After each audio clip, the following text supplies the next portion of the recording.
Okay, class, so the last concept I want to talk about for chapter 3 is Chebychev's theorem.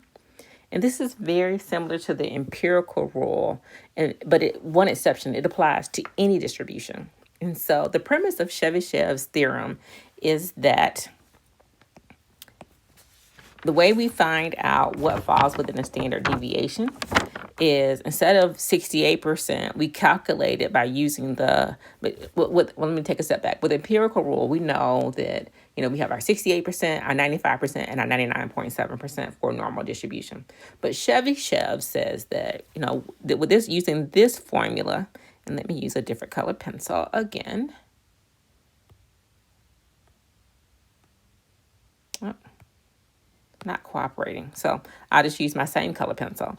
So Chebychev is saying with this formula right here, 1 minus 1 over z squared times 100, and it could be 100%, yields what falls within that standard deviation. So if we were to say within 2 standard deviations of the mean, whatever the distribution might be, according to Chebychev's, that 75% of a population or a sample falls within 2 standard deviations of the mean, right? And then similarly, 1 minus 1 over 9, which is 3 squared, right, times 100 is equal to 89. So 89% of a population falls within 3 standard deviations.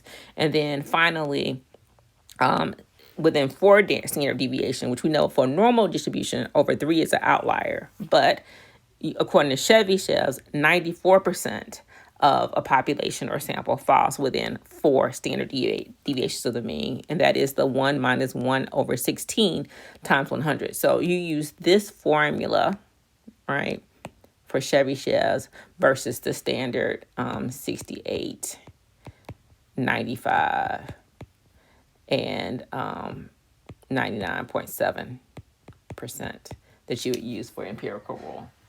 So I hope this is helpful. As always, email me if you have questions.